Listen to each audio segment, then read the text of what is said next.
my mind you can't control. Running wild, can't come down. My head is in the clouds. Gotta keep this feeling, keep on breathing, even if we're slipping away. So I close my eyes and lose myself now. Do it like it's only today. We got a party for a lifetime. No, we ain't stopping for the sunrise. No, we don't care about the bad nights. For a second I can feel like this. Make me feel like this.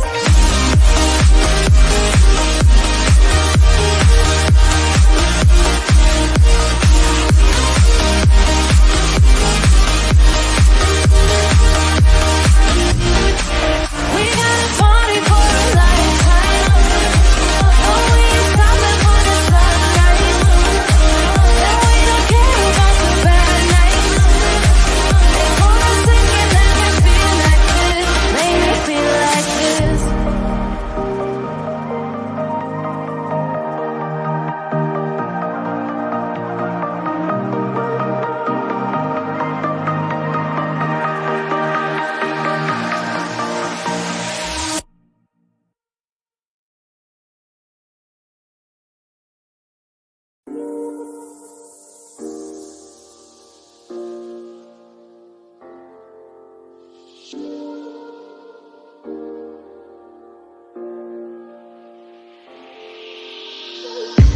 I'm on my last straw.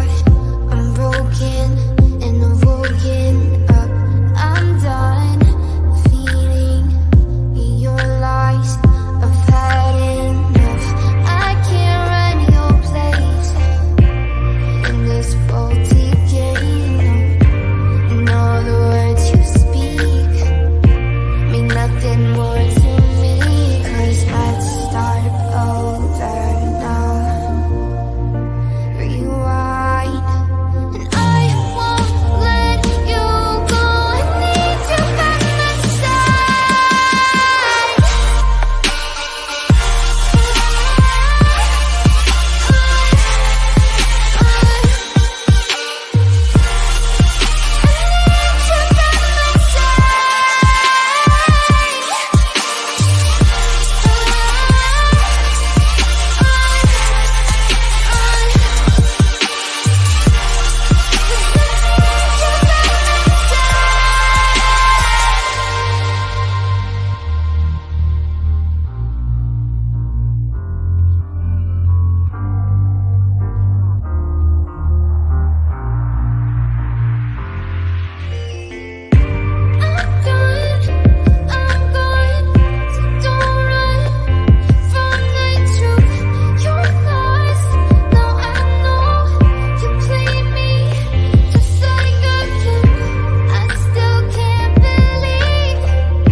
Let's take it slow. Where you go, I go too.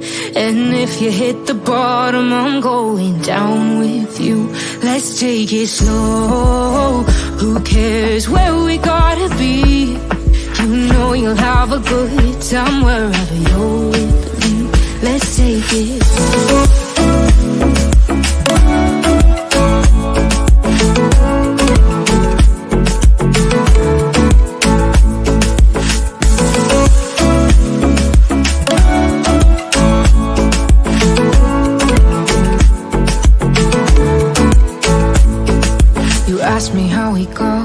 you, 'cause you don't know how. You say we're taking on water, yeah, we're sinking now. You're looking all concerned, like we're gonna drown, but we both know how to swim. No worries, let's go for now. Let's take it slow. Where you go, I go too. And if you hit the bottom, I'm going down with you. Let's take it slow. Who cares where we gotta be? You know you'll have a good time wherever you're with me. Let's take it slow.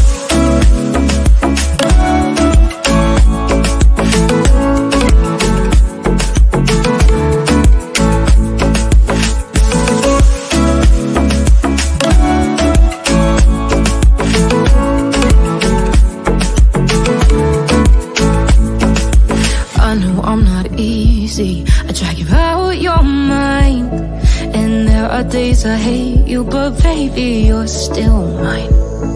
And now we have the best times, no matter what we do. And even when we don't, there's nobody I'd rather choose.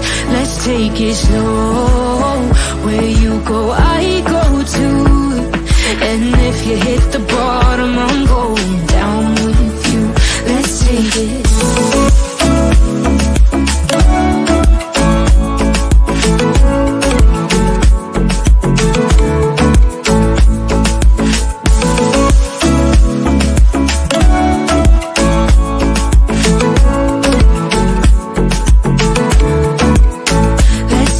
Slow.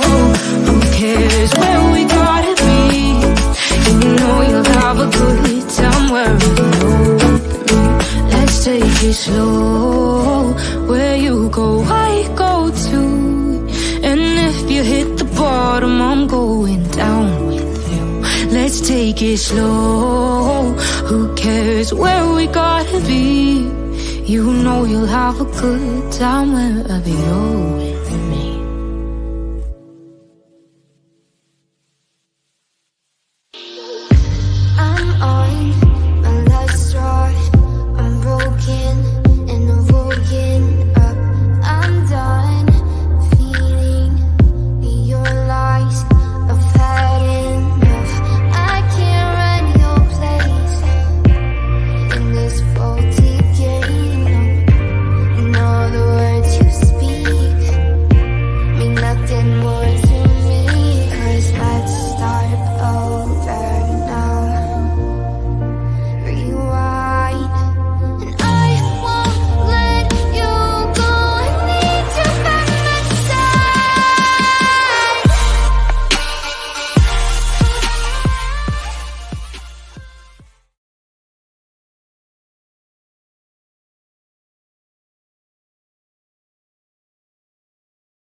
Well, hello everyone. Bonjour. Happy, what is it, Thursday? Happy Thursday to everyone. Today is June 27th, 2024, 12:42 p.m. on the East Coast of the United States. Thank you all so much for joining me. Really do appreciate each and every single one of you.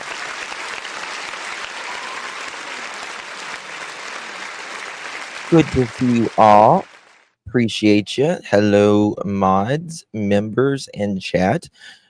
Good to see you all. If you have any questions and I don't see it, you can always ask our mods who are in blue. And special thanks to mods and members. Really do appreciate you. Appreciate every single one of you being here, truly. I want to thank Jessica. Jessica, thank you so much for gifting 5 pearl necklaces. You are amazing. And as you know, Jessica, pearls look amazing on you, darling. They really do. But you know what happens whenever someone gifts 5 or more pearl necklaces? We have to do, it's early for YouTube anyways, but we still got to start the paperwork. We got to do an application process. This is a Brooklyn-bound 2 express train. The next Beep, stop beep, is mother chickens. Fulton Street. Stand clear of the closing doors, please.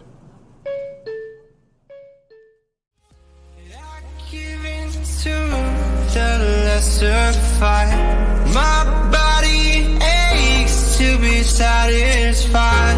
My weakness comes and goes. My weakness comes and goes. Thank you so much, Jessica, for gifting 5 pearl necklaces. If you received one of those pearl necklaces, please thank our beloved, sweet Jessica. Thank you so much, my dear. Really do appreciate it. So we are covering the Bryan Kohberger court hearing today. There's been a lot of hearings since this has happened and since Bryan Kohberger has been caught, which was it took him about 6 weeks for them to catch the alleged perpetrator. And today is probably going to be the day that they finally, hopefully, set a date for trial. The defense has been delaying this, dragging their feet, taking their time, and there has not been,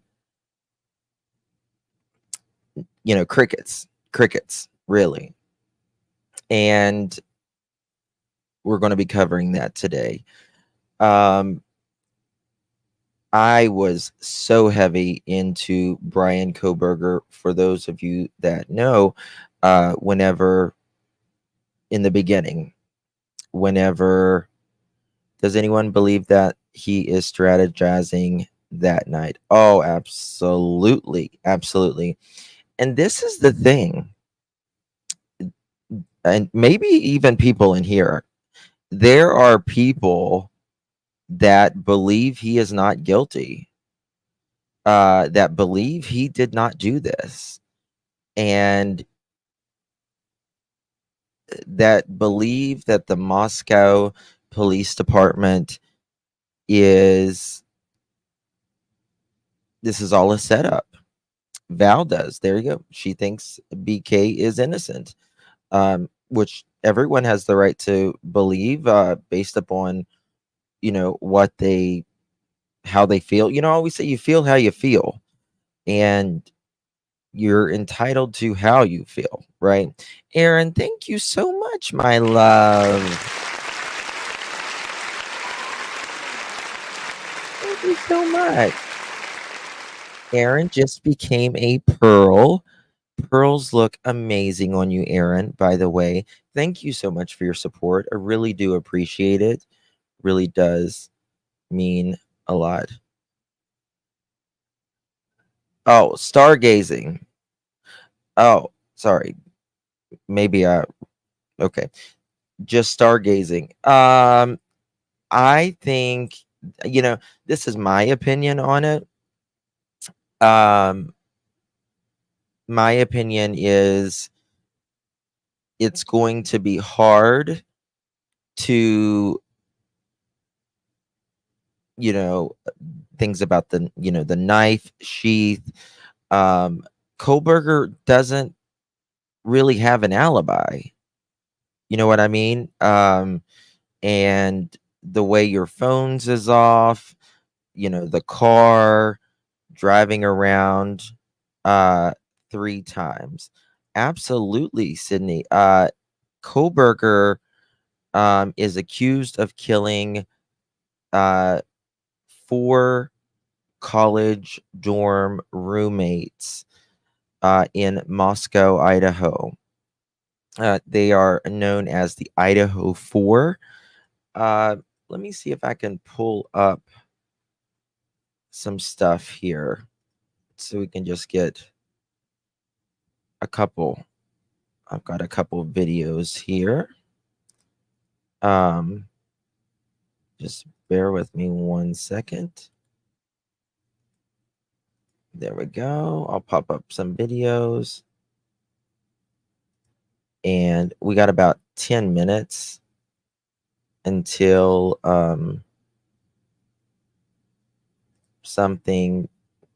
court starts.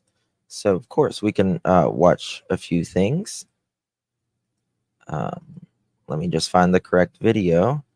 So this is the home where the four, there was more than four in the dorm or the house rather. It's not a dorm. The house at the time. This is literally their cars, their house right here. And these are the cars parked in their driveway. And they are no more. This was such a bloody crime scene that their blood was literally coming out of the wall. You could see the blood outside dripping down the foundation.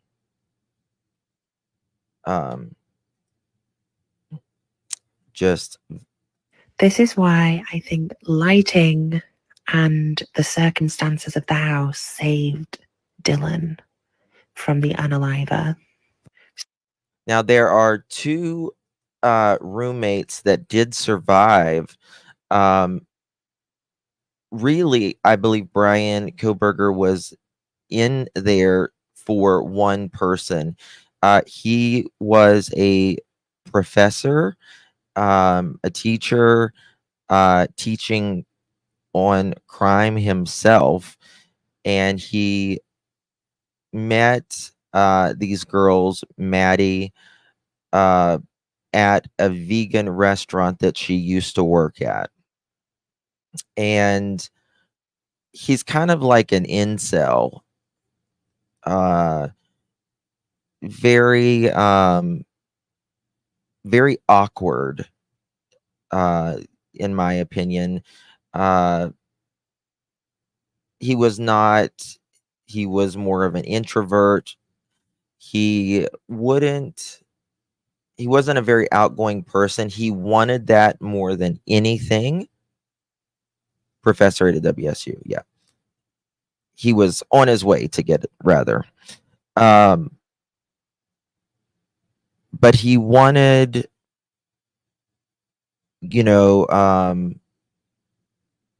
attractive, girlfriend, but he just, for some reason, couldn't ask a girl out. He just didn't have like the confidence.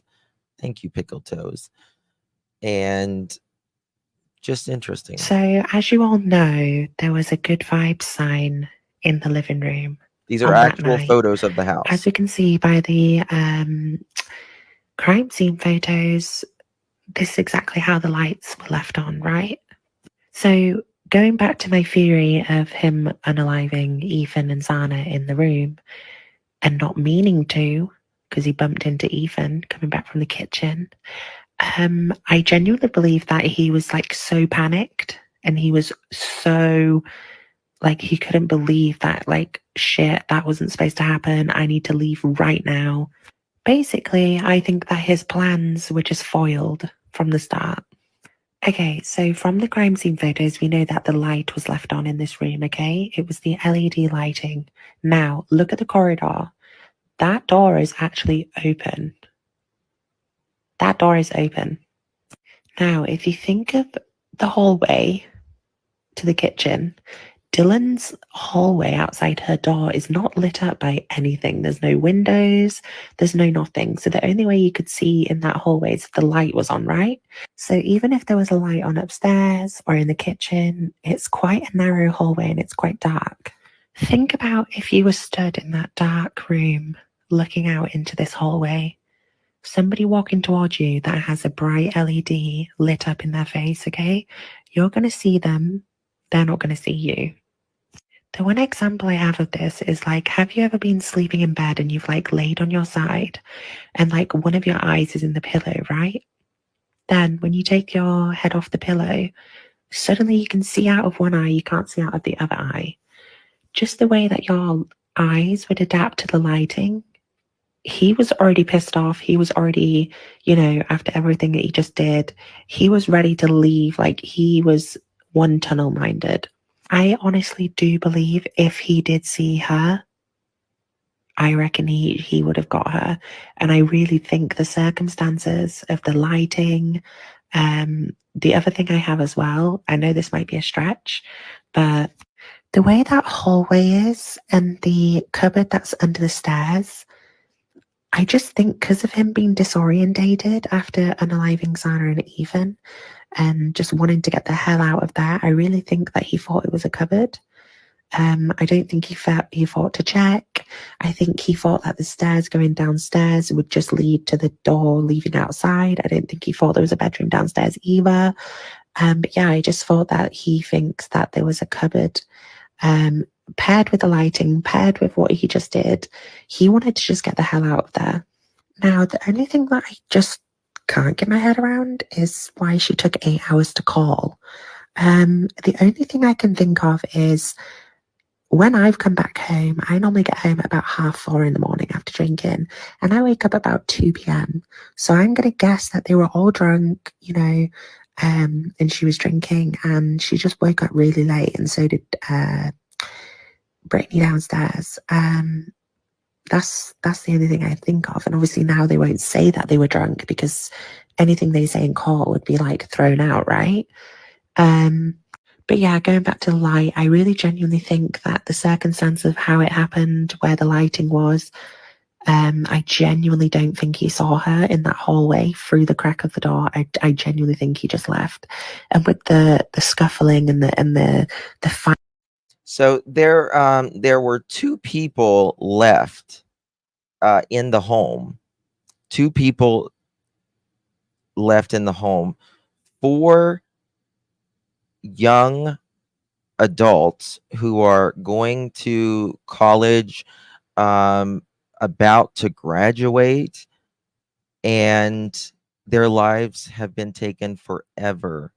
Earlier that day, they had just taken a picture together, which has become a famous picture. I believe it was Maddie that posted it on her Facebook, saying that she just had the best of friends. I'll explain. This is a kind of an old video, but a good video when explaining.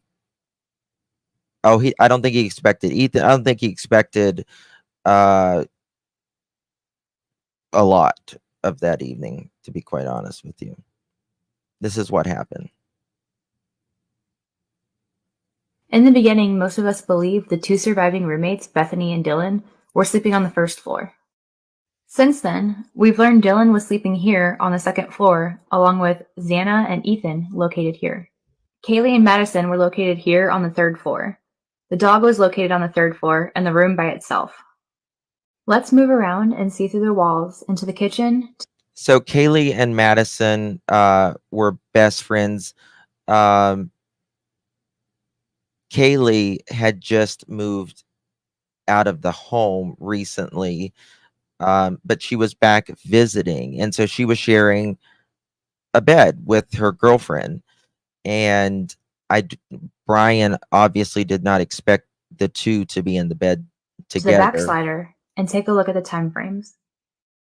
At 4:04 a.m., the suspect can be seen trying to park his car.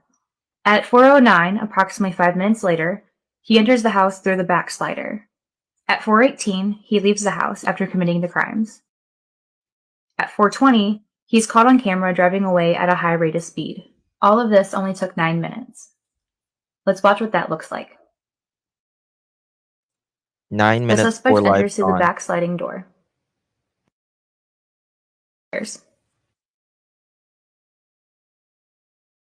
The first bedroom he stops at and opens the door, he sees no one there. He continues to the next bedroom. Here we know what happens. Downstairs, Dylan is sleeping. The noise from upstairs wakes her up. She thinks it's Kaylee playing with her dog. She gets up and goes to the door and looks out. She sees nothing there. The suspect then continues down the stairs about 3 minutes later.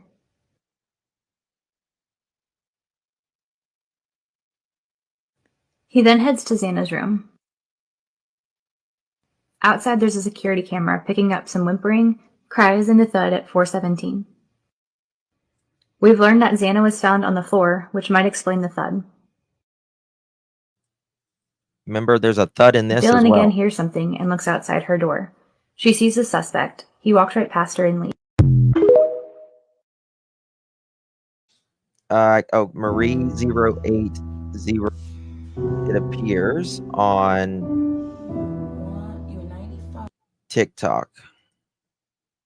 So she does an incredible job. Okay, I think court's about to start. Oh, maybe not. Let me check. Bear with me.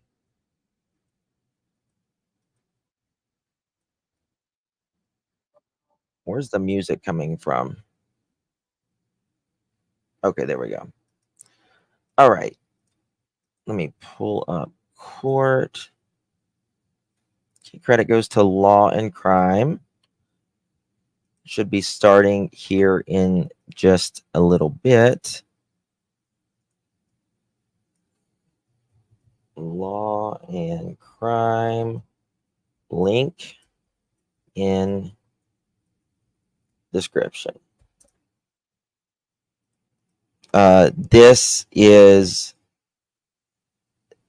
case is crazy. It is crazy, and I feel so bad for the parents whose lives were changed in that day in December. I will never forget the day they were murdered. This is when they were digging out the backyard of Michael Joseph Vaughn when they thought Michael was in the backyard. And I was so busy with that case, and there was so much going on, and I was talking to people in the neighborhood. I was live. There was like thousands of people, and I think I had over 2,000 people in my chat at that time. I was talking to neighbors live, behind the scenes, all of that. And while I'm live,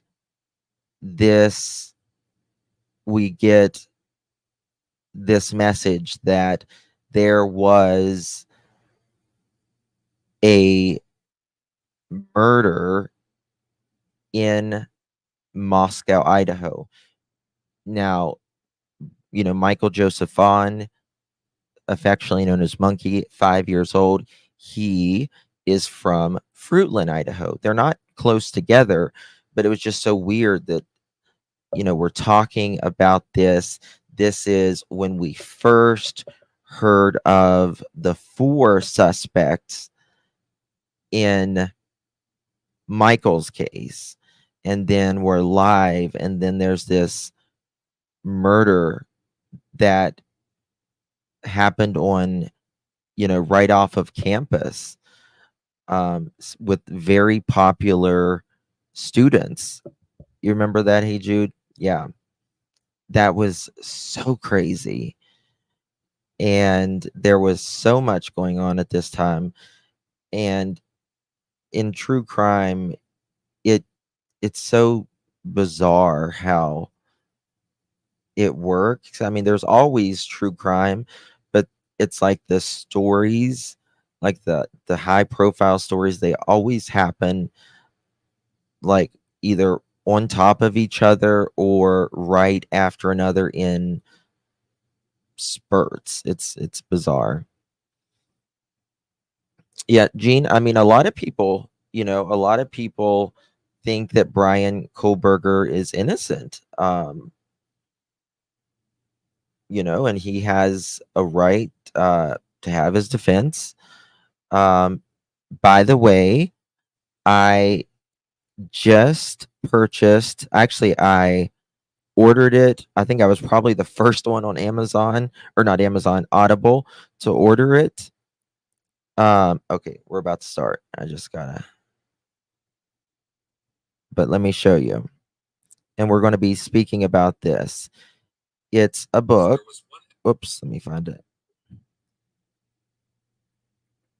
It's called When the Night Comes Falling. Oops. It's called When the Night Comes Falling. And a requiem of the Idaho student murders by Howard Blum. He was on Nancy Grace's, I believe, yesterday. I believe Chris McDonough from the interview room was on there. I want to go over that as well. But I'm almost through the book, and I learned a lot about. I think it's a good book. Now, to be honest with you, the families of the fallen victims of the Idaho 4, they didn't like the book, but it's gotten really good reviews so far. So I'm gonna plan on doing a live on it, speaking on it. So there's that. I've been trying to order the book. I really want to read it. It's really good, Mermaid. It's really good. Casey, CR 2922-2805.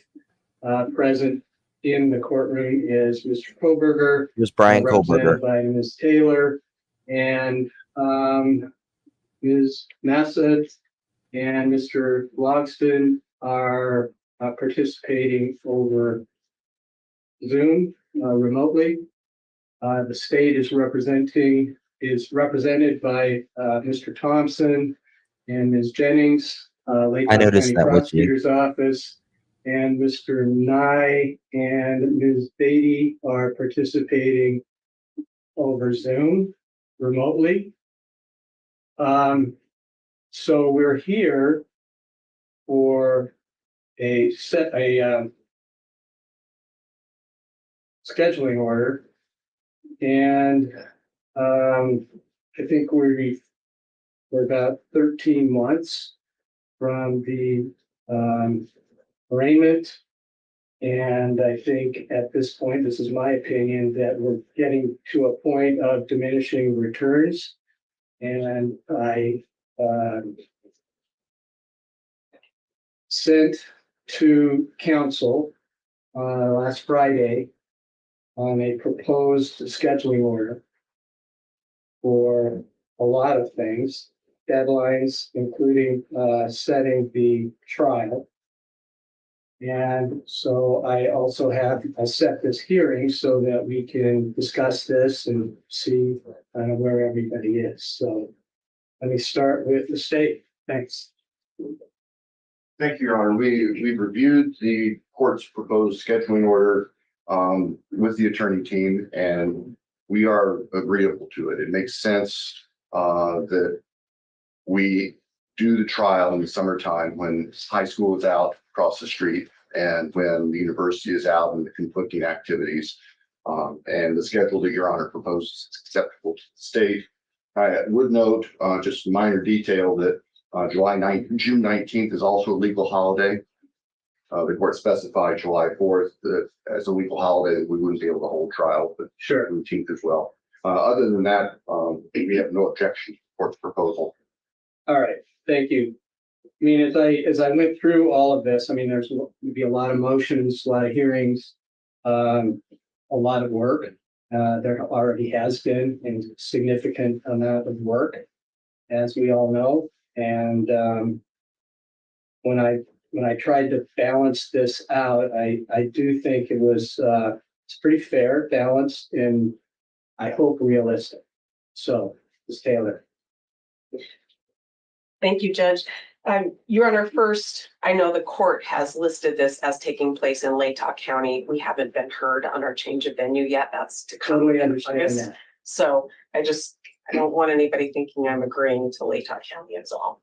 The June of 2025, that's the time frame that we have been working towards. I am hopeful that we can come in there. We're working towards that date. I think it's reasonable to set that date.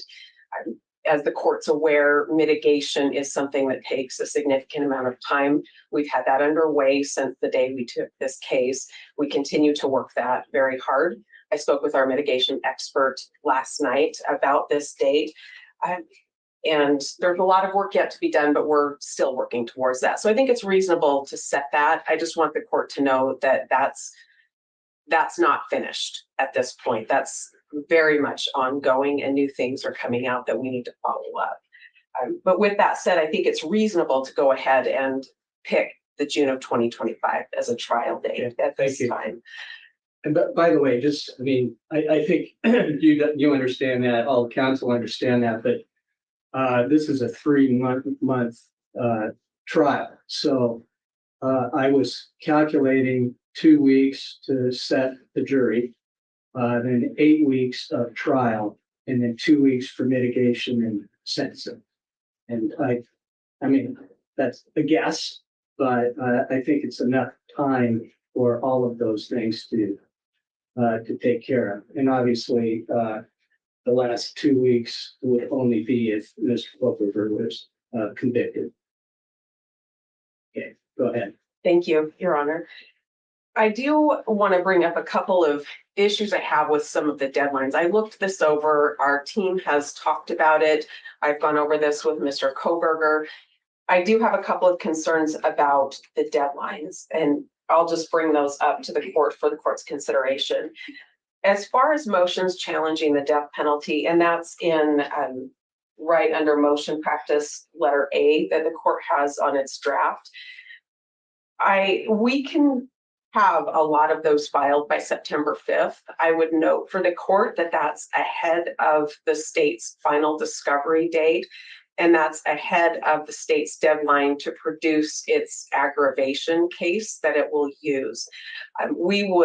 We can meet this September 5th deadline, but we're going to ask the court to give us a little leeway when there's something new that comes our way. If there's an amendment to a motion or a new motion that becomes relevant based on something new, we'd like a 2-week window after receiving something new to file that. But the bulk of it we can get in by the deadline that the court has asked here, and that's just not a problem. Sure, I understand that. I mean, I looked at that. I wanted to have that early because, you know, it's a bigger question. Yeah.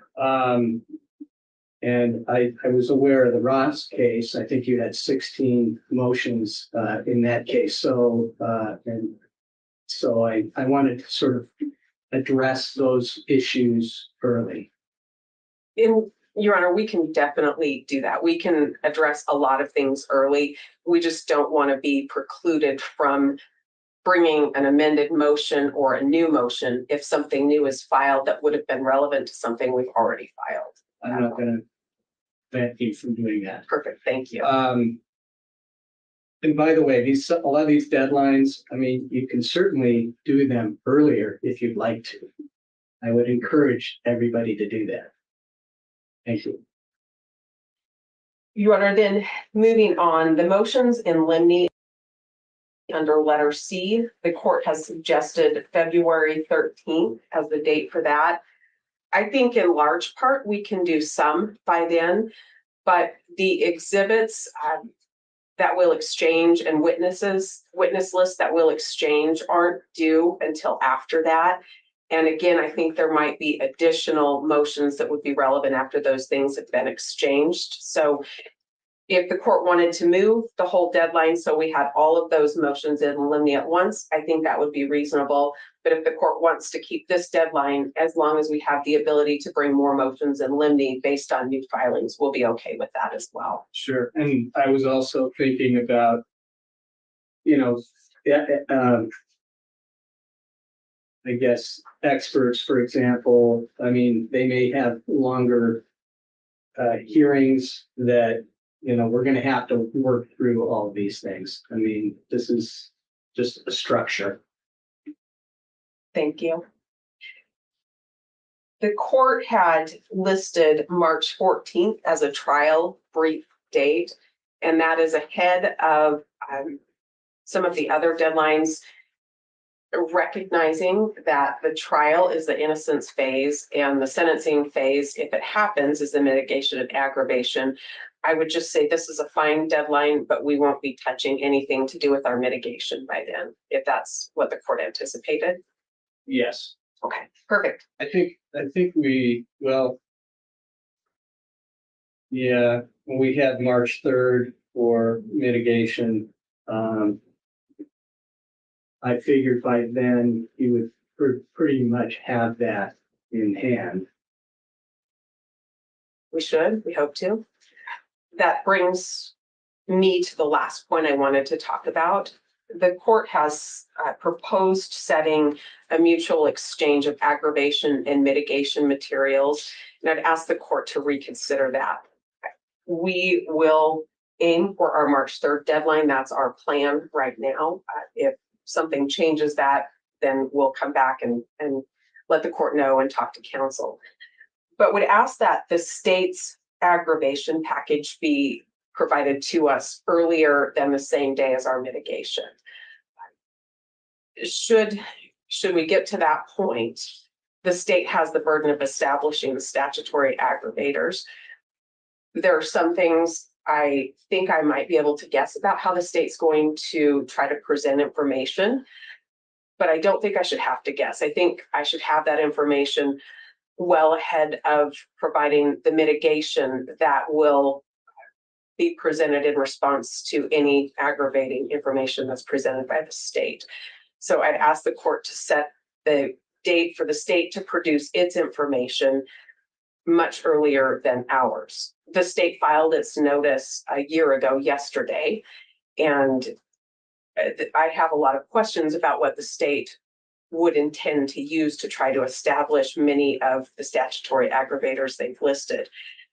I know I've heard the court talk about super due process in a capital case, and I think it's appropriate for us to be on notice and be provided discovery, to be provided a full range of what the state intends to use to establish those if we ever get to that point.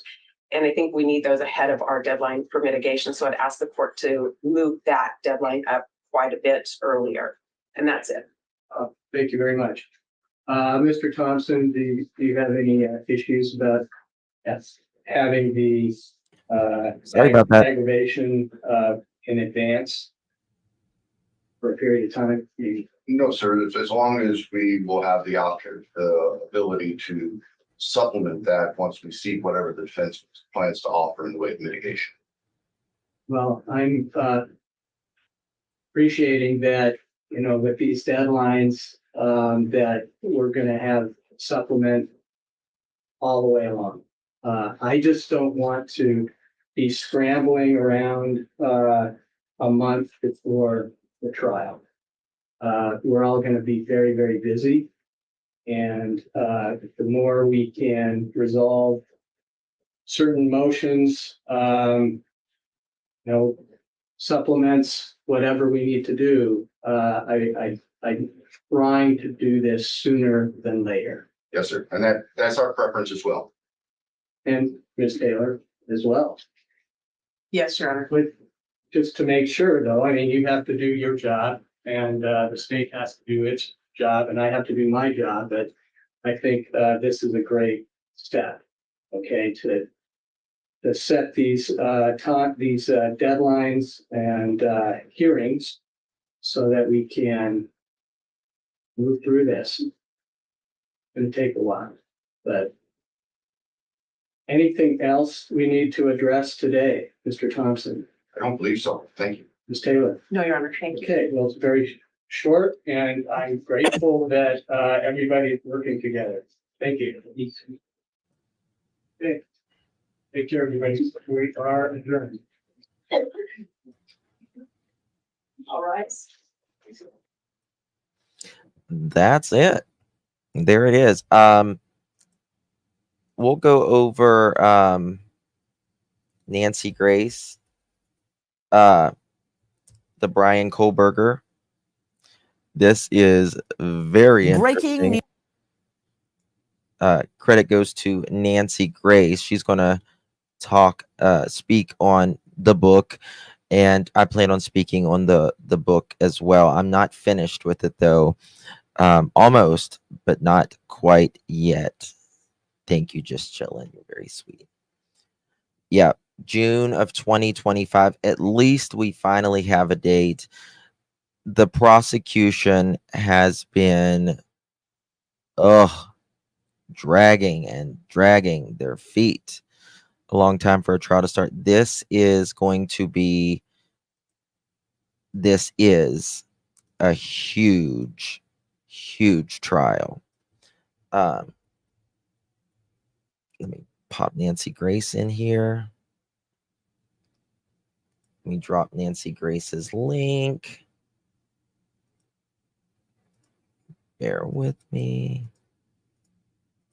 All right, here we go. tonight. Bone chilling Bryan Kohberger details emerge. Good evening. I'm Nancy Grace. This is Crime Stories. Thank you for being with us. Here. This is Chris McDonough is on here, by the way. It's a really good one. Bombshell, a new tell-all book reveals a bone chiller. From Howard is joining us right now from Manhattan, along with an all-star panel to dissect what we know and what we are learning from Howard Bloom. You know, I have poured over every document, every search warrant, every return, every witness statement that I could get my mitts on. I have flown to Idaho, to Moscow, Idaho, in the midst of winter and trudged through the snow to look at the scene as best as I could, to drive the route. I believe, oh yeah, good times, freezing. There's Nancy there in front of the house. Got in an SUV at night in the pitch dark. At the time, I believe Bryan Kohberger left that crime scene and started his circuitous route, although an hour's drive to his apartment at nearby Washington State University. I believe it's an appointed attorney. Yeah, I believe it's an appointed attorney. But however, she is a very good attorney. Very good and very high profile as well. Pullman, which should have been about an 8-minute drive. And somewhere along the way, he turns his cell phone back on. That said, after all that, I still learned so much from reading Howard Bloom's book. The name, When the Night Comes Falling, a Requiem for the Idaho Student Murders. Wow. Even the title made me stop. And in the midst of everything we all do in regular life, you know, working, your children, your cat, your dog, your mom, I managed to finish this book in one day. I practically could not put it down. I had it in 2 forms. I printed out what I had and had it on my iPad so I could look at it no matter where I was. Howard Bloom, it's amazing. You had me sitting in the Costco parking lot in the heat. This is the author right here. Reading your book, trying to get to the next chapter before I came back home. It's amazing. Well, I appreciate that. That's very kind. You sit in a room as an author and you wonder if anyone will read what you write, and then to hear someone talk about it so graciously, I'm very flattered. So thank you. Well, I've never been accused of being kind before, so I will take that with a box of salt. I want to get right to it. Nancy says there's so much in your book. I had to take copious notes. So I'll just start at the beginning. It was an amazing intro, and I was struck by the fact that you start your book from Kohberger's father's point of view. Yes. So let me just speak on this real quick. I don't want to tell you like everything that's in the book if you're wanting to buy it. which I don't know everything because I'm not through it yet, but um, the book, when it starts out as Bryan Kohberger's father's point of view. And according to the book, almost from the beginning, I mean, literally the beginning, after the unalivings of the Idaho 4 happened, Bryan's dad and his family, let me change this music, felt like he could have very well been the person who did this to the Idaho 4, because they knew Bryan was different. The book is called When the Night Comes Falling, a Requiem of the Idaho 4. And this is the author speaking. Guys, do me a favor, if you have not hit that thumbs up button yet, really appreciate it if you would. Yeah, I got the Audible version. And what I learned about his father really touched my heart. Sorry, how he Stephanie. never got to go to college, and he was so proud of Bryan Kohberger. Yes, so Bryan had moved from Pennsylvania, Albrightsville, Pennsylvania, to Washington, but it is on the border of Idaho, like right there on the border, where he taught. He was a professor assistant in college teaching crime. And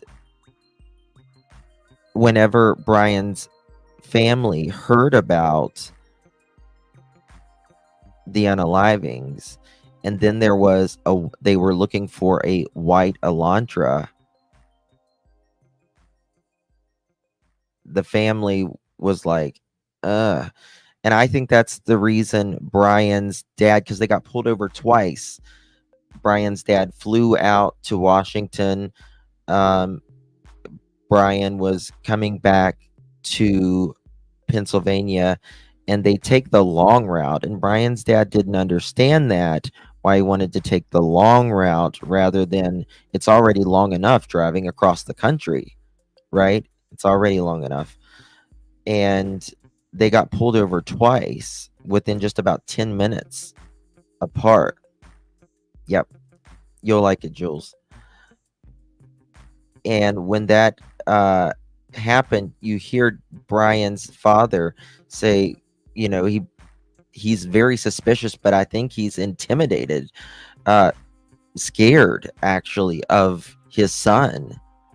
And he brings up, oh yeah, there's been, I think he's like there's those murders that happened in Moscow and stuff. And I think Bryan's dad's like, is that what they're pulling us over for? And was already referring to him as Dr. Kohberger amongst his co-workers. And it reminded me so much, Howard, of my father. Chris McDonough is here too. We're first generation college. And when I got through law school, in his mind, it was the most amazing thing ever. So proud, right? Now, here's my question with that lead up. Almost at the beginning, his father and his family, Kohberger's family, suspected him of being the killer. And I found that just, I was dumbstruck. Because, when I read about a crime, I don't immediately think, oh, my son did that. In fact, I've never thought that. Tell me your thinking and why you say that. Michael Kohberger makes this trip out to see his son to make the ride back with him. This is a 28-year-old man, and his father is worried about him. He's making this trip. It's fatiguing. It's expensive, but he's worried. This is actual footage of when they got pulled over. The body cam of the police officer. This is Bryan's dad, and this is Bryan. And To me, he looks very nervous there, in my opinion. About his son. He's sitting next to him in this car, shoulder to shoulder. He knows the police are looking for a white Hyundai.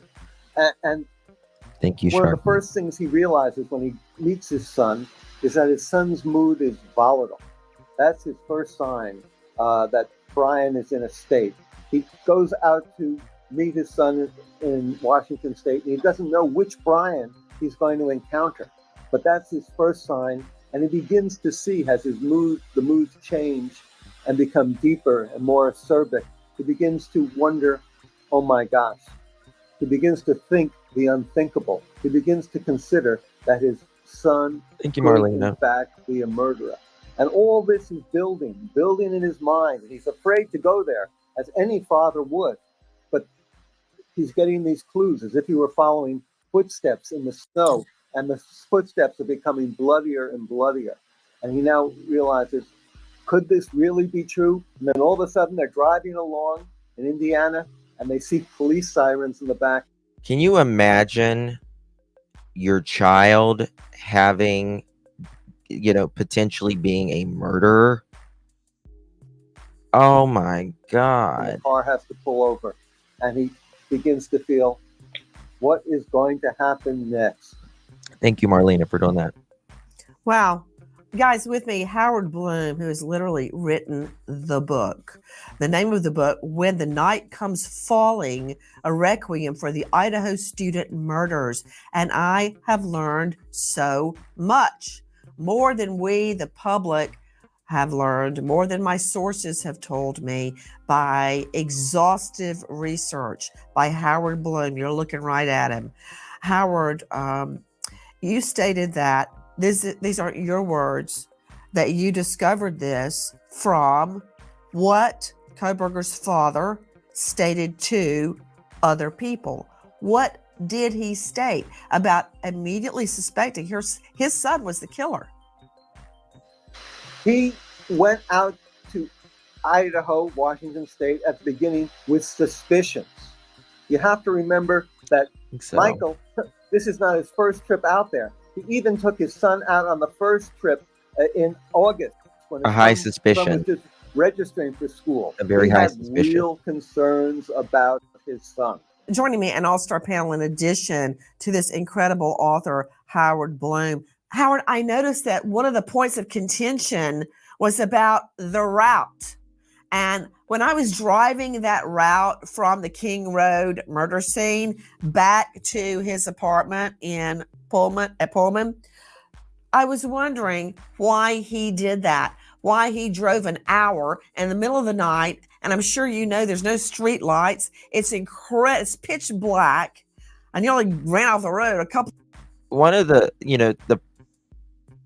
they don't have the murder weapon. They don't have the clothes that Bryan is wearing. That's never been found. Times when a semi would come by.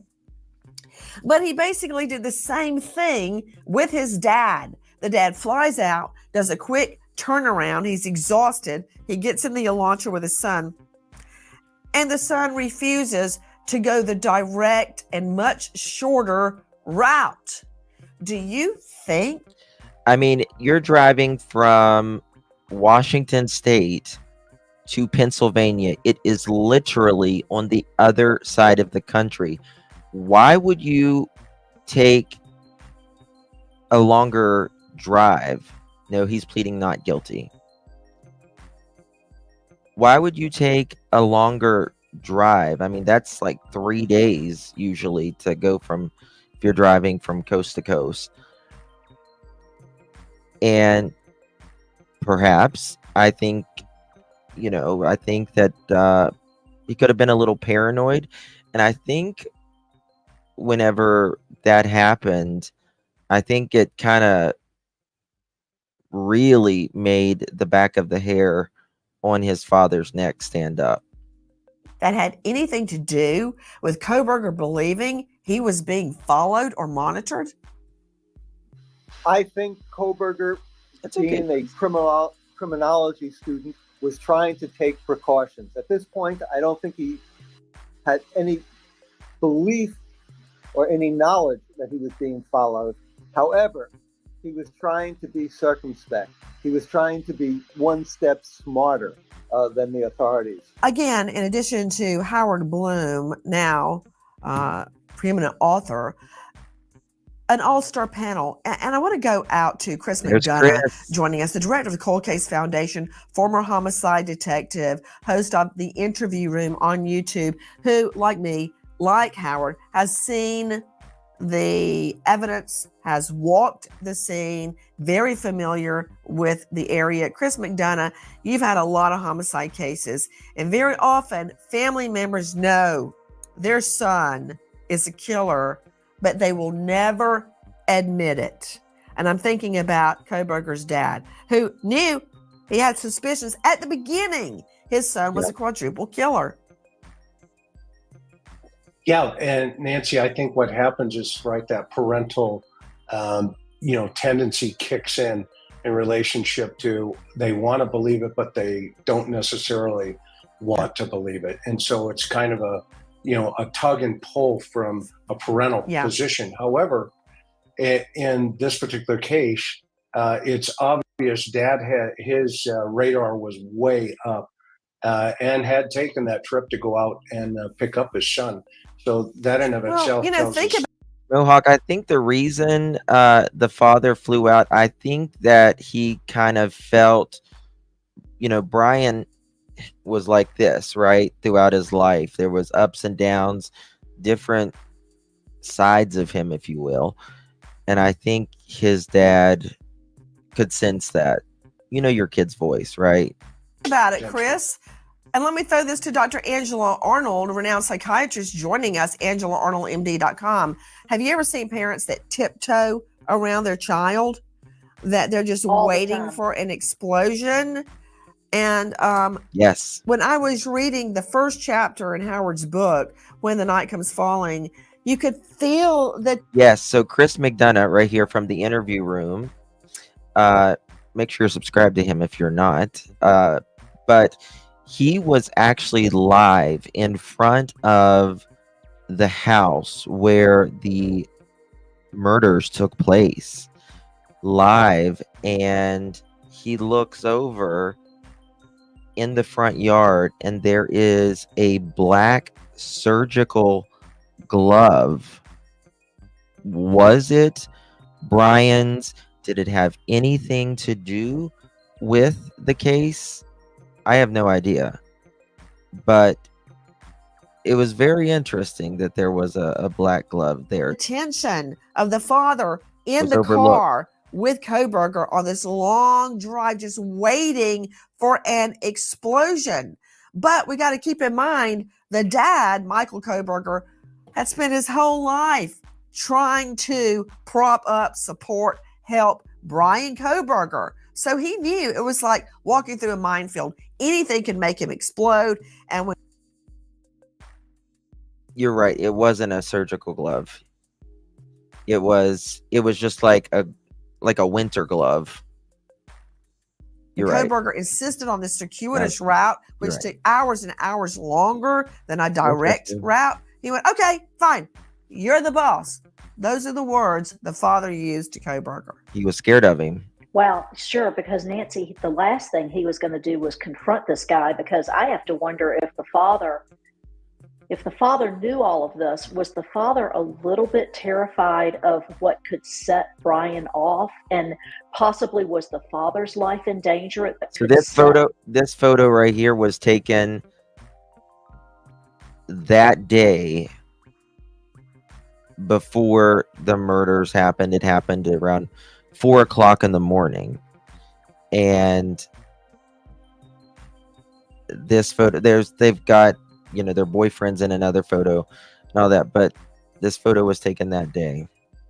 Bryan, no idea what was coming. Possibly was the father's life in danger at this point, because apparently Bryan was agitated at this time. I wonder if the circuitous route had anything to do with some sort of OCD kind of disorder that this guy has. Howard Bloom, you also described Bryan Kohberger, his heroin habit, how he got into heroin, and when he managed to kick heroin after his No, I think it was a winter glove, wasn't it? Let me check. I'll check. I'm pretty sure it was a winter father glove. turned him in for stealing the sister's phone, and he had to go into some sort of a rehab, a treatment to get his life straight. He kicked heroin and decided his body was a temple. And that is when he became a vegetarian. And I had wondered where that started, because now he's demanding certain types of meals behind bars and he's getting them. And I remember an anecdote where the family couldn't cook with certain pots and pans because they had once cooked meat. I'm working up to it. You reveal that Kohberger had 2 types of plastic surgery after he loses 100 pounds. All right, hold on one second. We'll settle this once and for all. Oops. The scene on Thanksgiving. He'll be there right now. But for a former homicide detective turned podcaster who noticed it while he was actually visiting the scene on Thanksgiving, Karen, which is that's 11 days wife. after the murders. Chris McDonough is a veteran of the Oceanside, California Police Department, and currently he's the director with the National Cold Case Foundation. He's also co-host of the podcast, The Interview Room, and he is live with me tonight. Detective, it's so good to have you. First of all, I am shaking my head as I even think I'm doing this interview with you. Take me there. Tell me what happened. You literally showed up and looked down and said, hello, gentlemen, come over here. Have you seen this? Is that really how simple this was? Yeah, it really was, Ashley. I mean, it was my wife and I, it was Thanksgiving Day. We happened to be up here in Idaho. And I said to her, I said, hey, let's just go over where that, situation's taking place at the university to get some tape. And we're walking up the street. And the first thing that caught my attention, to be honest with you, was all of the cars still parked on the property. And then I looked over and I saw there was an officer controlling the scene sitting in his vehicle. And I looked to the left. I don't know if that's a winter glove or what appeared to be a glove. And I looked at my wife and I said, is that a glove? And she goes, yeah, I think it is. And so about where Bryan was standing tonight, I walked over and looked over, and sure enough, it was a glove. And I immediately got the attention. You know what I'm going to do? I am going to, Chris, thank you for saying that. When we go back to Bryan in a little bit, I'm going to actually ask him to walk me to the exact spot so that everybody who's watching right now gets the full perspective. Sometimes it's hard when you're watching through a one-dimensional TV screen. So I'm going to do that. In the meantime, help me out with this one, because you're the murder detective, but you're also the person who found it. What kind of glove was it, and the significance of the kind of glove as pertains to a murder? It's winter, I think. Well, I can't really tell what type of glove it is, if it's a male, female.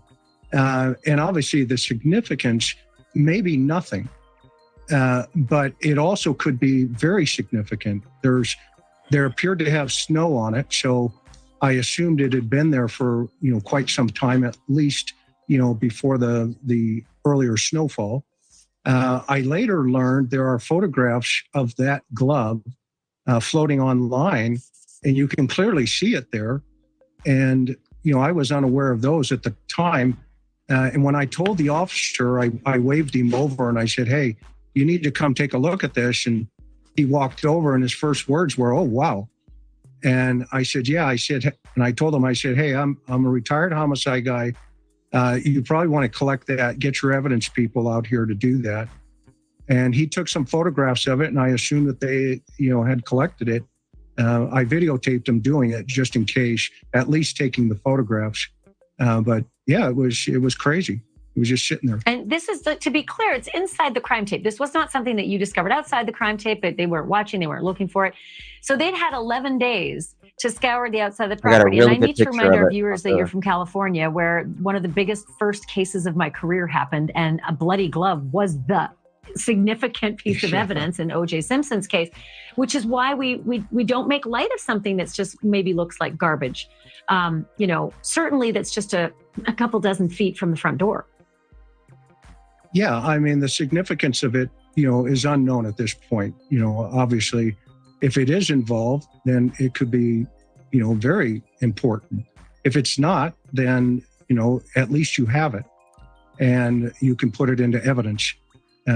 just to It say was it's so there. cold. So, the officer, in my opinion, said he was going to bring the evidence folks to come collect it. And I hope they did that, to be honest with you. So the other key part here is that you, as a homicide detective, you've seen the inside of a courtroom or two.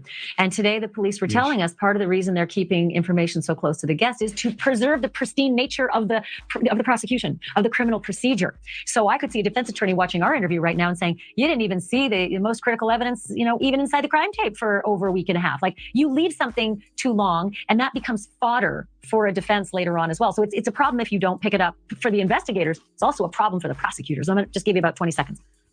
Yeah, absolutely. And 100%. I mean, and so you got to ask yourself, why were the cars still there for 2 or 3 weeks? And the first thing you do is you work the crime scene from the outside in. You don't work the crime scene from the inside out. And those cars should have been impounded within day 1 or day 2. Yeah, I also thought that they should be looking at the GPS of all those cars, and you don't do that while they're parked. So that's fascinating. And you and I are going to have a longer conversation about working a case from the outside in. So this is your formal invitation back. Chris McDonough, thank you so much for being here tonight. Really appreciate it. There we go. We have Chris, and I have a photo of that glove that I will show you. It appears, in my opinion, to be definitely a winter glove. I don't think it's leather. I think it's a fabric style winter glove, in my opinion.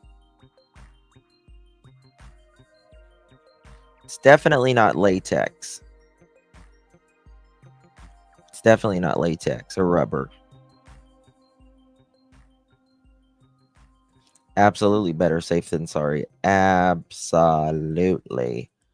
All right, let's get back to Nancy Grace, who,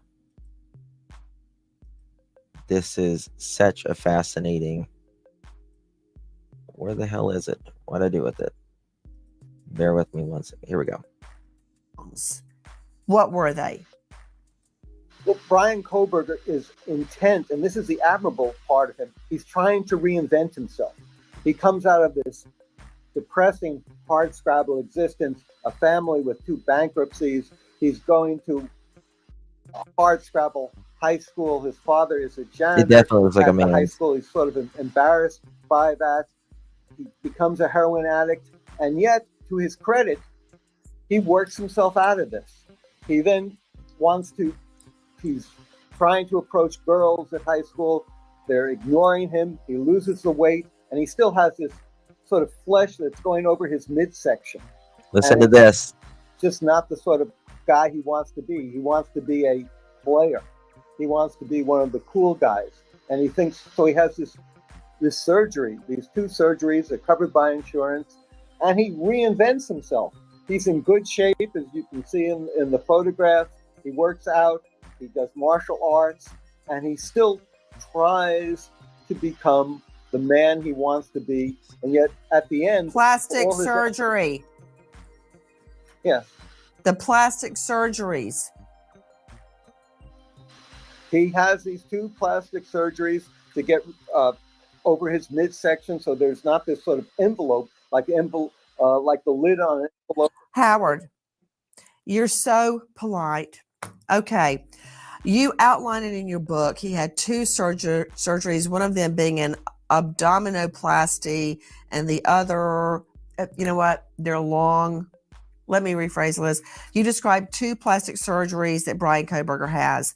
Both of them, I believe, were related to removing flaps of skin left over from the 100+ pound weight loss. Took a the fupa flap off. of skin and tissue that went down over his private parts and his lower stomach. He wanted to get rid of that. And when he did get rid of that through plastic surgery, he had a serious buff body, is the way I take it from your book. Is that what happened? That's exactly what happened. I don't even think Bryan ever really had a girlfriend, did he? Very incel-like. had this vision that he would become a new It'll Bryan pay for it Kohberger. sometimes. And the tragedy is he almost succeeded. He gets out to Washington State, a new man, and he's trying to live a new life. And yet he's pulled back in to what he always is, to his essence, I believe. Bryan Kohberger allegedly enters the home and walks past the first rooms he sees coming into the Moscow, Idaho house, and goes straight up a narrow staircase and turns directly into the room of his target, Madison Mogen. Author Howard Bloom says investigators believe Maddie Mogen is the target, and her best friend Kaylee Gonzalez is killed because she's in the room with Mogen. Did Bryan Kohberger's parents suspect their son? An explosive new book suggests family knew more than they ever let on about their troubled son. Author Howard Bloom tells us more. Guys, joining me is the author Howard Bloom, author of When the Night Comes Falling, a Requiem for the Idaho Student Murders. Howard Bloom has gone where many have not, tediously investigating everything about this case, and the book is full of revelations. We were just describing how Kohberger's own family thought at the get-go, before he was ever named a suspect or even a POI, person of interest, that he committed the quadruple murders. I think it's just negligence. And in this vein, laziness. Can you imagine Kohberger's father, so proud of his son getting his PhD, flies out to Washington to drive Kohberger back home to the Poconos area for Thanksgiving, and he's sitting there for all these hours in this white. Right. It's a lot of times it's not even so much your looks as, you know, Bryan thought, once I get this buff body, and I lose 100 pounds and I get this surgery, I'll get all the ladies, right? And you know, although physical features can definitely help, if you don't have the attitude, you know, to go with it, nobody's going to be interested in you, especially if you're awkward with them, right? And you have to get out and make yourself known, who you are, what you're about, what you want. And Bryan just could not do that. He could, but it was a block for him. He just couldn't do it. And then I think he got mad. I think he had this rage against beautiful, popular,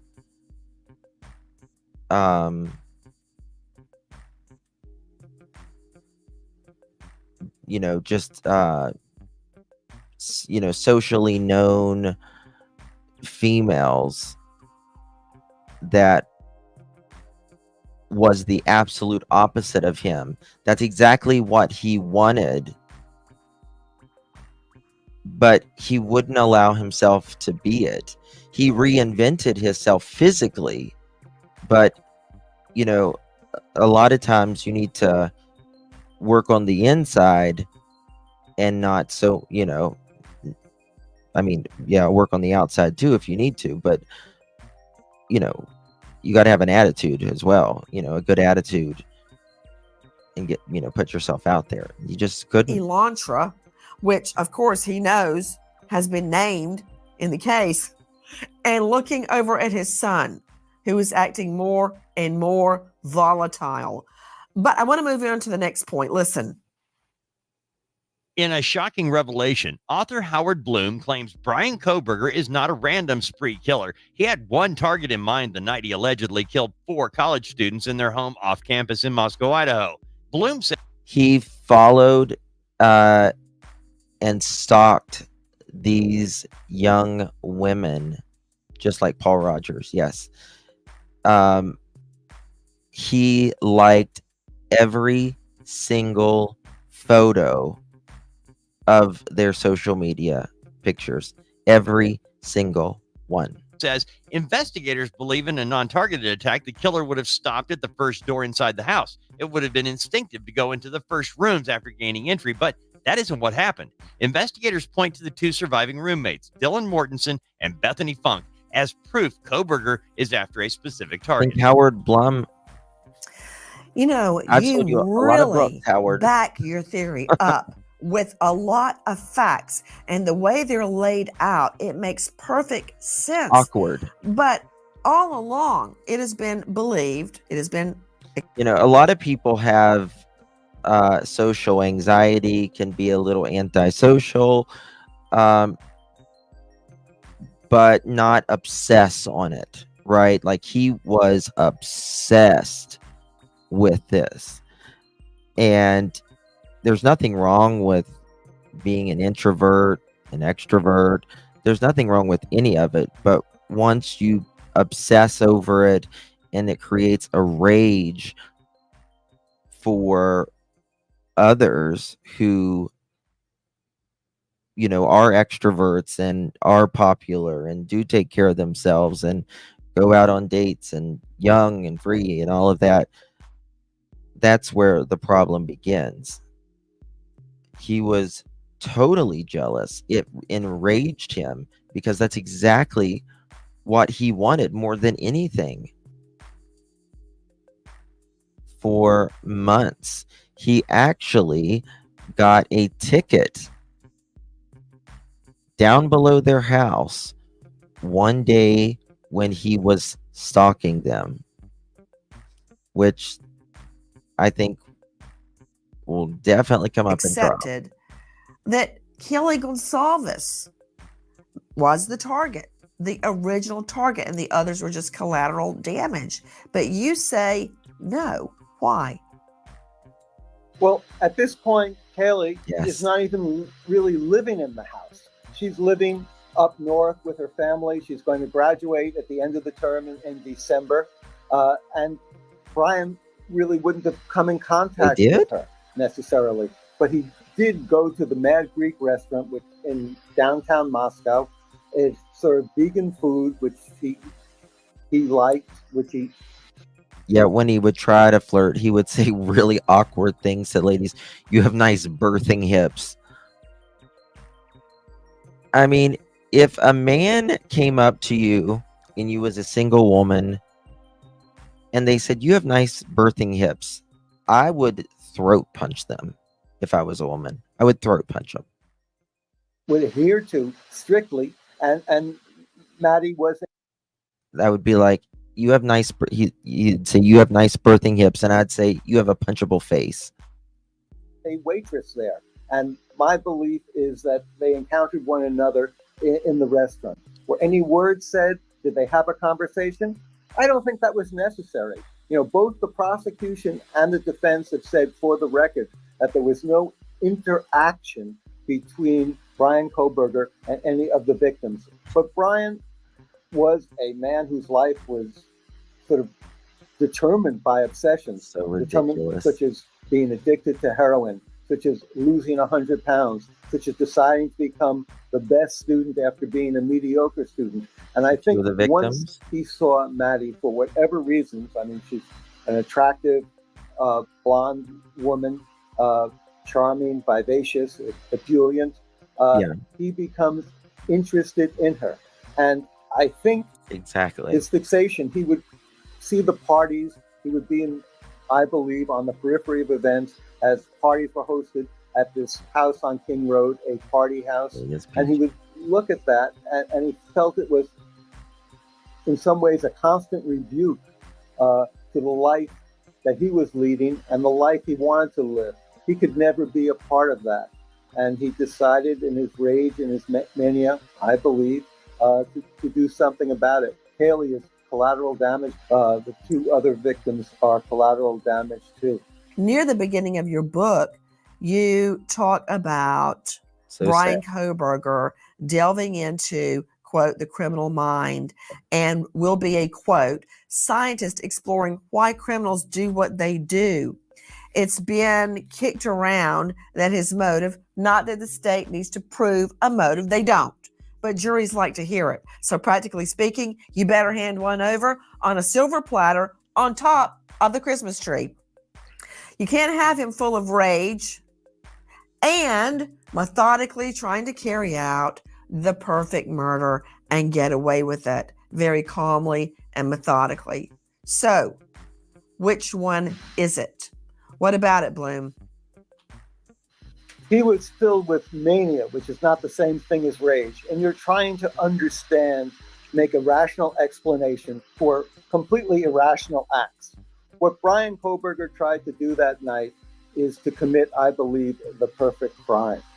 I believe he wanted to get Maddie, he wanted to kill her. And then once he gets into the house, once he finds another girl there, all his plans fall apart. That's why he leaves the knife sheath behind. There, and Mermaid and Hey Jude, there are people that, especially if they have like mental things going on or whatever, but if you're nice to them, they take the niceness as flirting, or you want more, and they become obsessed. I was probably barely 18 years old, and I was waiting tables, and there used to be a guy that he came in all of the time. He was obsessed with me, right? Didn't want anything to do with this guy. He was loaded, like money. But he was older, right? A lot older. And it can get creepy. And finally, like, I would not take his tables anymore. He would only come in and ask for me. And when you're really young like that, it's even weirder, because you're like, why me? So I think this is, behind. It puts the lotion on its skin type. You know what I mean? You don't want. He did think things out, and as the police well know, there wasn't. Okay, this is an example of the knife that was used. It's called a K-bar, and then this is called a sheath, where the knife goes in, and this was in Maddie's room right beside of her body, and it is believed to be the killer's. Very creepy. Left a notebook full of poetry and letters for me in the men's restroom. I had to walk to my car at night. Ew. It's weird. Any blood, a trail of blood left by the perpetrator in the house. All they had was the touch DNA on the knife sheath. There was no trail of blood going up the hill or where a car was parked. To this day, they have not found the murder weapon. To this day, they have not found any clothes covered with blood from that house. And the house was filled with blood. We've all seen the pictures of the rivulets of blood leaking out from the foundation of the house. So he did have. Yeah, I don't believe he thought Kaylee was going to be in there and in that room, and he had to fight two pretty much at a time, and Kaylee fought like hell, and she was the one that had the most trauma done to her body. Some planning. He knew enough, he thought, to turn off his phone from 2:47 to 4:48 for those 2 hours when the murders were taking place. And Hey, Howard Bloom. You're the fire hydrant. You're giving me the information faster than I can take it in. I can't drink from a fire hydrant. You've got to give it to me teaspoon by teaspoon. And I'm telling you, this book, amazing. But Brian C. Stewart joining me, high-profile lawyer joining us, who practices in this jurisdiction as well as in Utah. Brian, I hear what Howard is saying. I hear what Joe Scott Morgan is saying, and I've got to agree. I empathize. I get both the theories. The reality is the state never has to prove a motive, but jurors want to hear a motive. So do you believe that when this case goes to trial, which it is, despite the defense dragging their feet and dragging the judge along with them, he's going along with it, do you believe the state has to pick a theory as to motive? Because these two are not consistent. Or are they? Rage versus method. Well, motive can be an important part of the circumstantial evidence that leads a jury to understand why a perpetrator commits a crime. But as you said, it's not necessary to prove that they committed the crime. Here, where Bryan Kohberger seems like somebody who's studying criminal justice and perhaps sees himself as the smartest person in the room or a narcissist, his motivation may be to commit the perfect crime, and he would know that choosing someone in another city who he doesn't have a relationship with would create a lot of distance between him and the potential victim. That's the first thing that police look for, is relationships.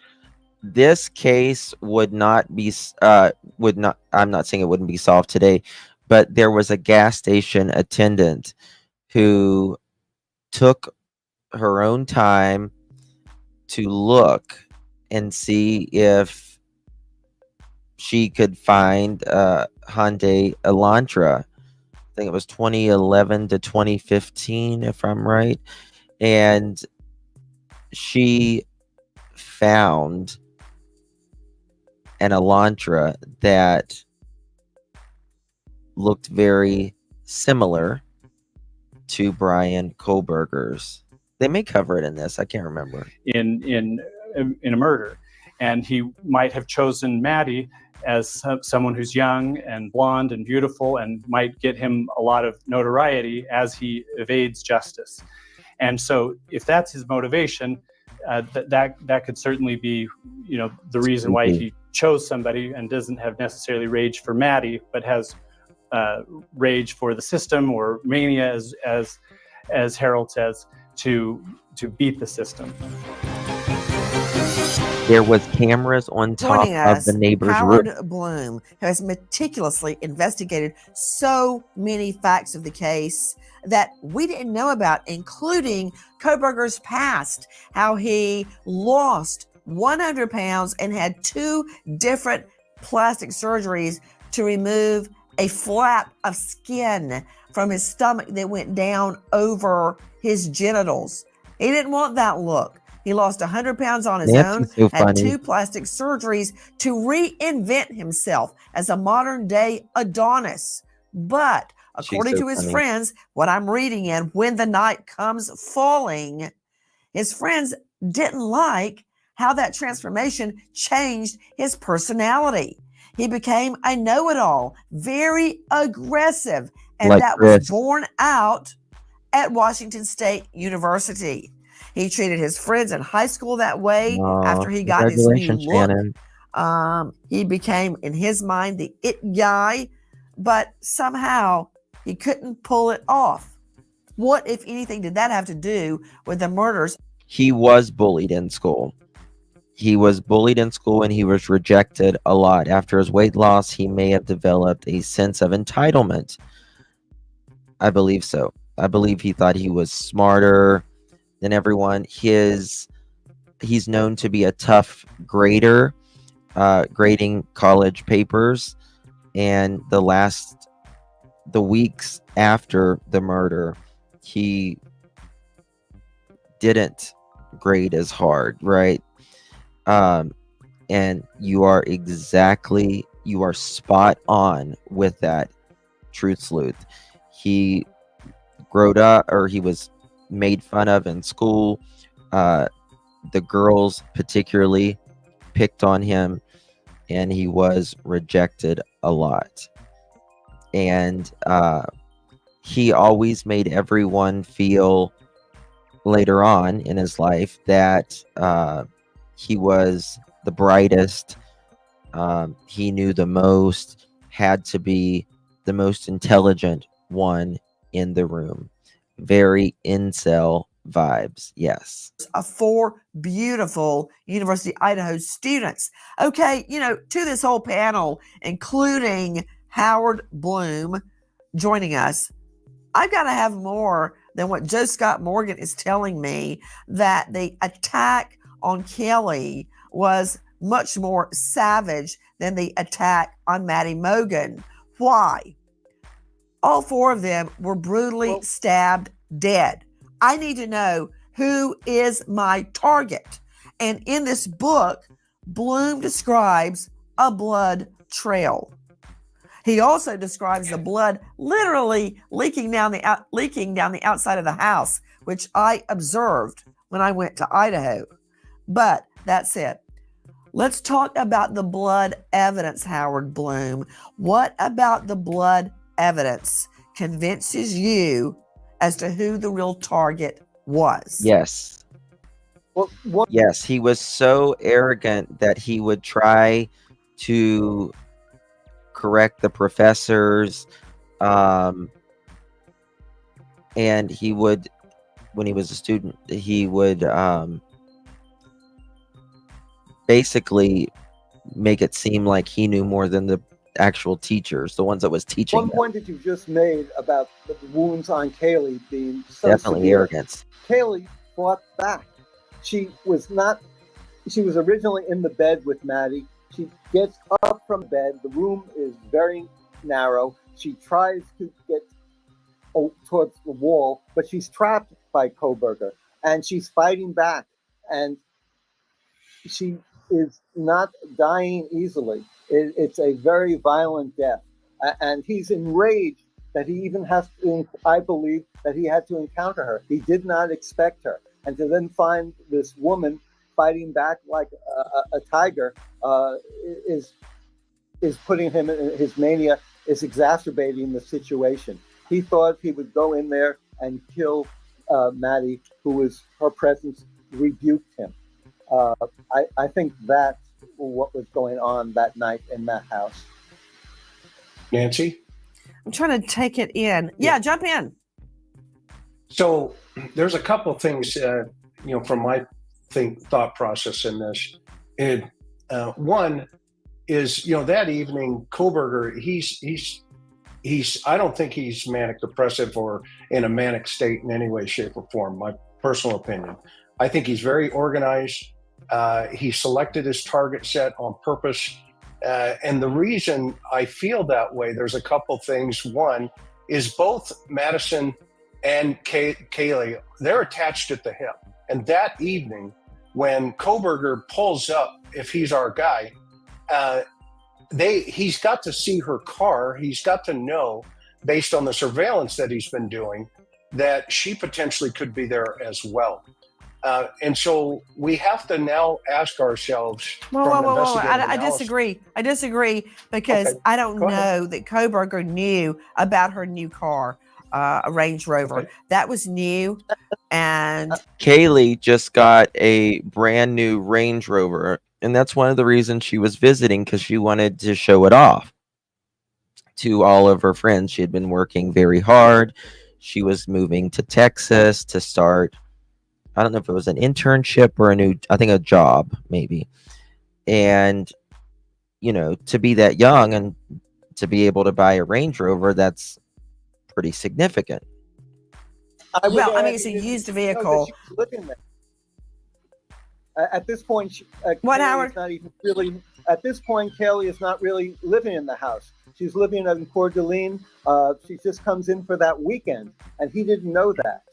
He didn't expect it. And when he's circling the house, I believe, he's not really doing that night 3 times. He comes and goes. I believe he's not doing surveillance. I believe he's trying to find the will inside himself to turn off the motor, to stop the car, to climb down the hill and commit this crime. Each time he circles the house, it's not to see what's going on. He doesn't even really notice the cars, but it's really an internal battle he's fighting. If he had seen the cars, if he'd even seen the DoorDash delivery, there was a DoorDash delivery at 4 a.m. He might have reconsidered it. He was locked in. Yeah, hold on, everybody. Hold on. Howard Bloom, you were taking our program down a pig path. Now, I guess you joining us from Manhattan, that you have never been down a pig path. But what a pig path is certainly not a direct line or goes in any organized manner. It just goes all over the place. But you know what, Howard Bloom? That's the way an investigation is. When I would sit around a table talking with investigators and witnesses, other DAs, one topic leads to another topic, and it's hard to marshal your evidence, which you did a great job in your book doing. But guys, he brought up another thing. Bloom brought up that Kohberger circles the house 3 times. And yes, I'm going to get to that store clerk who, in my mind, helped crack this case, who you say wants to remain anonymous, and I don't blame her.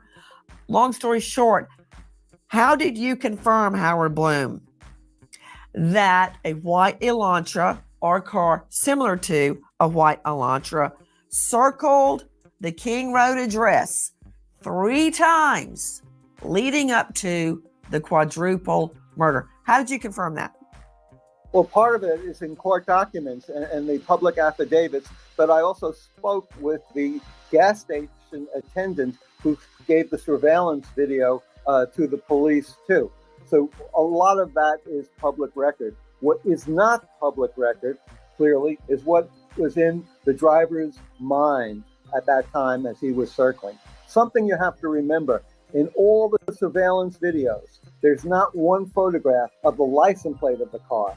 There's not one photograph of the driver. You can't see who it is holding the steering wheel. The FBI has tried everything to try to pull a picture from inside the car of who was driving that night, and they couldn't. So, but Kohberger, I believe, was the man in that Hyundai Elantra, and he was trying to find the will to cross over into the man who was thinking about this horrific crime to becoming the sort of man who could commit it. And it was a difficult journey he was taking internally that night. Families of the slain Idaho 4 victims await justice as a judge sets a date for trial.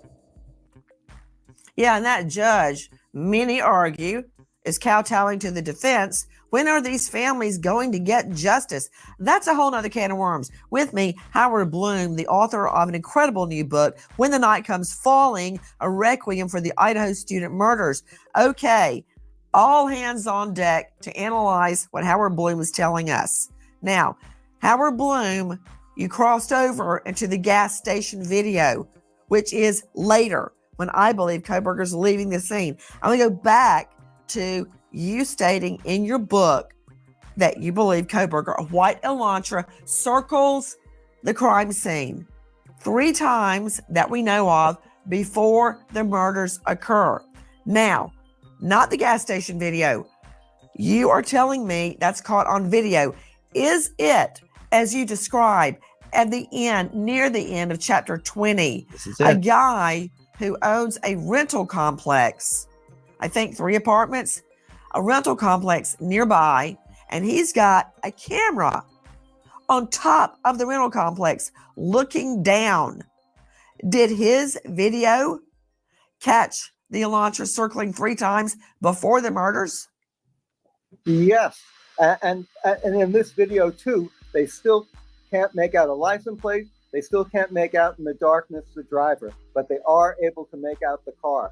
When the FBI in Quantico is trying to figure out from these videos what kind of car it is, they try 3 different times until they finally come up with a Hyundai Elantra from 2011 to 2015. At first, they thought it was just 2011 to 2013. And that's one of the reasons why Bryan Kohberger takes so long to find him, because the authorities in Washington State were really looking for the wrong car. Hey, just got Morgan, and everybody jump in. I'm going to circle back to you, Brian Stewart, about mens rea, about intent. Is it even needed? Do we need explicit intent, or is it implicit by the number of the killings that we have murder ones? Of course we do. But I want to talk to you about the legal theory. Before that, just got Morgan, you hear Howard Bloom describing 3 times he's circled that we know of. And it's caught, I believe, on the top of that rental facility. There's a camera up on the roof. And I looked everywhere when I was out there, Joe Scott Morgan. I went very slowly, and it was slippery and icy. And I fell more than once. I looked all the way up and down the street for surveillance videos. It's very narrow. I've told you this story. I could stand on one side of the street, look into the kitchen window across the street, and tell you what kind of liquid soap they had sitting on their sink at the kitchen window. Maddie had her boots, pink boots, in the window. And obviously Brian was looking at her social media all the time. And all Brian had to do was look at the window, and you could see Maddie's boots. So he would have instantly knew where her room was. Window. It's that So close. sad, man. I did not see the overhead surveillance camera on that rental. It's on the roof. That's incredible. Now, he was talking about the FBI tried everything to enhance the tag and the driver. How? What did they do to enhance? They're washing this thing through various programs that they have, Nancy, in order to try to tighten down the image, because I'm sure that it's very granulated. This is interesting. Particularly given the nighttime status of this, where you're not going to be able to pick up, without some kind of light enhancement, like an infrared or something like this, that'll be able to give you finer detail. So it's going to be greatly compromised. And look, you have to think about the house itself. This house is kind of shaded in darkness from the rear. You're not going to see a lot there. There's not a lot. It's not like being in a huge city where you've got street lights that are all over the place that'll be illuminating this environment. So it's going to be a tough ask if you're thinking about attempting to get an image that's capturable, so that they can do what they need to do in order to identify this individual. Okay, Joe Scott, just please stop. You know what? Yep. I can see a tiny little crater on the moon, Listen to this. but I can't get the tag number or the visage of Kohberger's face. Why?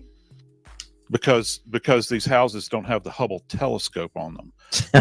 These Nobody likes a smart aleck or a know-it-all, Joe Scott. Well, You're right. You're right. The cameras that you're talking about, they're not the highest of quality. I mean, look how many are turned out every single day. They're in shops all over the place. It doesn't mean that it's going to be a great quality. Very true. Did Bryan Kohberger's parents suspect their son? An explosive new book suggests family knew more than they ever let on about their troubled son. Author Howard Blum tells us more. His book is so chock full of evidence and facts supporting what many of us have been thinking and pondering, and so much more. When the Night Comes Falling by Howard Bloom. Howard, we were just talking to Joe Scott Morgan about why the FBI could not enhance that video better than it did. I get it, but I heard you saying something in the background. What was that? Well, not only couldn't they enhance the video, the FBI has this program that they developed really for anti-terrorism activities. And they tried 3 different times to analyze the car, and they got 3 different years. Originally, they had the car was not a Hyundai Elantra. They made it a Nissan Sentra. And then finally, there was a 2011, and then it's 2013, and then they finally at the end said 2011 to 2015. I can assure you the FBI's fumblings will come up in court. I'm sure the defense will raise this and try to impugn the identification of the car. Okay, wait a minute. The FBI fumbling? I don't see them fumbling here. What do you mean by that? Well, fumbling in the sense that their technology was just not up to snuff, and they gave declarations. The first original be on the lookout notice was not for a 2015 Hyundai Elantra. It was for a 2011 Hyundai Elantra. Okay, hold on, Howard Bloom. Hold on, Howard Bloom. You mentioned a detail, and I'm not sure if you thought I was just going to ignore it or didn't catch it, but you said the FBI was trying to enhance. They tried it 3 times, I believe you said. Yep. But are you referring to the type of video surveillance that was ultimately introduced in the Kyle Rittenhouse case, where we had satellite surveillance from nearly 9,000 feet in the air to figure out what really happened? And there was video. Did the FBI go to the extent of grabbing sat video? This was much more rudimentary. What they had was the surveillance photograph, and they tried to enhance it. These were grainy photographs, and they thought they'd run them through this machine, this process, this computer program that was developed at vast expense by the Department of Defense and Homeland Security originally for terrorism activities, and they thought they could get the identity of the car. And then they passed it out in the original Be on the Lookout that the Moscow police sent nationwide for a 2011 to 2013 Hyundai Elantra. That was a mistake. That wasn't the year of the car they ultimately decided was Kohberger's. Guys, we are speaking to an all-star panel, including author Howard Bloom, who has just finished his book, When the Night Comes Falling, a Requiem for the Idaho Student Murder. Yeah, they seem they can't enhance it good enough. They've tried and tried. They have photos of, they don't have any photos of the license plate of Bryan Kohberger, allegedly, and they don't have any photos of him. They have the car going down the highway, but you can't see him specifically. So they've really tried to enhance it, but it just wasn't happening. To my panel, wasn't happening. I want to thank you for kindly agreeing to join us again. So there it is. There it is. I wish they would have let Chris finish his thought, though. Dylan's story is red flagging everywhere. Which Dylan Rounds? Is that who you mean, Bear? There was a lot of people in the area, like 3 heads running from there. What's going on with Dylan Rounds? Let me look.